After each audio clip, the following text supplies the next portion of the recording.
All right, welcome back to Formidable. I'm Steve, certified personal trainer and author of the Formidable Physique program. Let's talk progressive overload. Unless you are a teenager or early 20s and you've never worked out before, you need progressive overload in your life if you're trying to build muscle. And the reason I say if you're a teenager or early 20s or never lifted before, because if you're not adapted to weightlifting, then teenager, early 20s, mid 20s, you can walk into the gym and just look at weight and you'll put on muscle.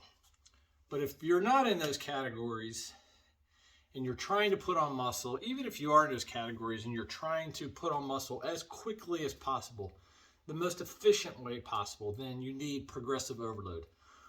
What is progressive overload? Three primary things. So in the Formidable program, we run in 5-week blocks, right? Typically, you're working each muscle group twice a week. Each week, you're trying to build on the previous week.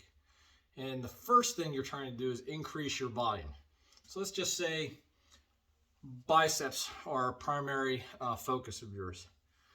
So as you do the first week, let's just say week number 1, you're in the gym twice a week. You do 3 sets of 3 exercises in that first week. Second week, you want to start to add volume. So you're going to add a set or 2 to this second week. The third week, same thing. You want to eventually top out as you get to week 5. You want to top out around 5 or 6 sets for that particular exercise. So you're increasing, you're constantly adding 1 to 2 sets each week.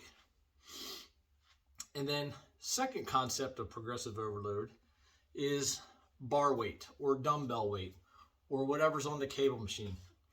You are always striving to increase the weight on the bar or the weight in your hand. So week number 1, if you're doing a bicep curl with 25-pound dumbbells, then the next week you want to try to push it to 30. Now, not every week you're going to be able to add weight. Building muscle and strength is a slow process, but you're constantly pushing the body to adapt and to grow. Pulling the body, if you will, kicking and screaming to the next level.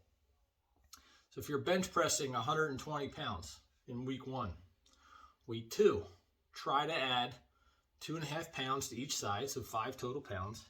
Try to get to 125. The next week, 130.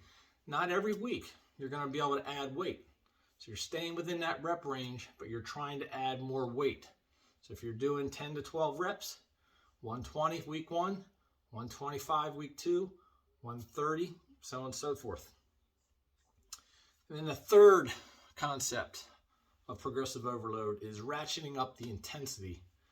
So week 1, week 2, not so much intensity work because we want to save the intensity. There's a cost to pay for the intensity. There's a cost in terms of systemic fatigue. So let's just say week 3. We get to week 3, we're doing our bicep curls. What's a great way to increase intensity in that week? Let's just take maybe the 3rd or the 4th set and we do a drop set. So not every set has to be a high intensity workout, but you're doing your bicep curls. You get to near or close to failure or at failure, you drop the dumbbells, you pick up something a little bit lighter and you crank out as many reps as you can again, drop them, pick up another set and do it again. So that is ratcheting up the intensity. So I don't advise doing that with barbell squats, back squats, things like that. But many exercises, especially the arms, bicep, tricep, shoulders, ratcheting up the intensity is easily done for those muscle groups.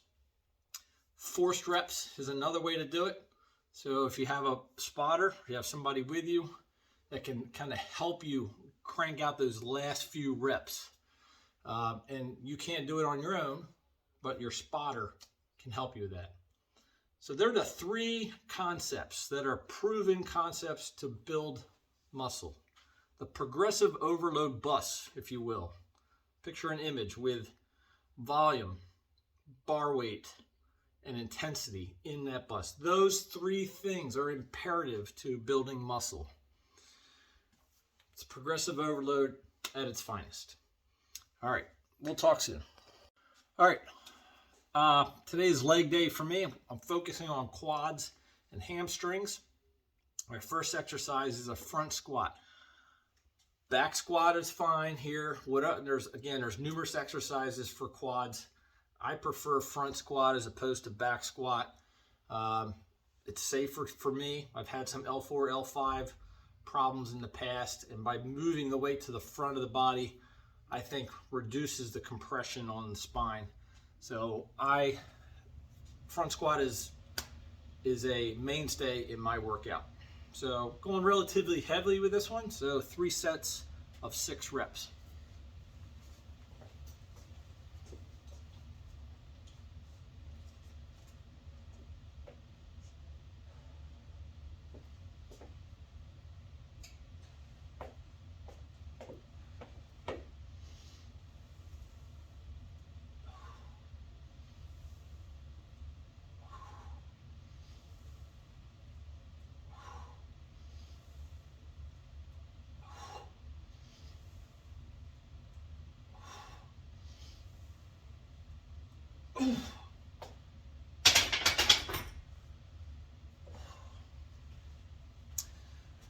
All right, a little bit of a break, and then we're on to a sumo deadlift. All right, on to the second exercise for today. I'm going to do a sumo squat. Same kind of thought process for me when it came to back squats. I prefer front squats, safer, less stress on the spine. For that same reason, I prefer a sumo deadlift over your standard deadlift. Again, shorter range of motion. So the risk is mitigated to a certain degree. So at 53 years old, I'm all about risk mitigation. So here we go, sumo deadlift. Keeping it heavy today, so 6 reps.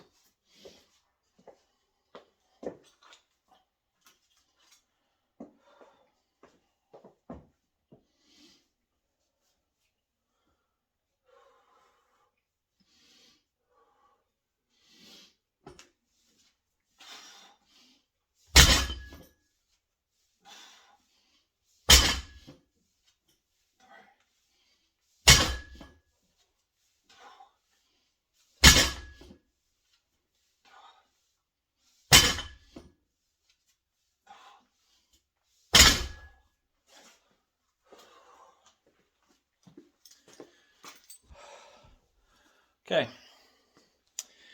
finish this up, and then we got 4 sets of stiff-legged deadlift for the hamstrings. All right, on to exercise number 3, a stiff-legged deadlift. Could do a Roman deadlift here as well. Wait a minute, Steve, you just said you don't like deadlifts because of your risk to back injury. True, but stiff-legged deadlift, obviously much less weight. And the emphasis is going to be obviously on the hamstrings. So because the weight is way down, then you're not really in much of a risk position when it comes to the spine. So stiff-legged deadlift, I actually do a little bit of a deficit. So I put 2 plates on the floor and really kind of slow rep it down, stretch out those hamstrings. It's probably my favorite hamstring exercise beyond typical squats, which emphasize quads over hams. But stiff-legged deadlift, could do with dumbbells or barbell. I'm going to do a deficit stiff-legged deadlift.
So there we go. Stiff leg deadlift. Don't lock out the knees. Great exercise for the hamstrings. All right, we'll talk in the next video.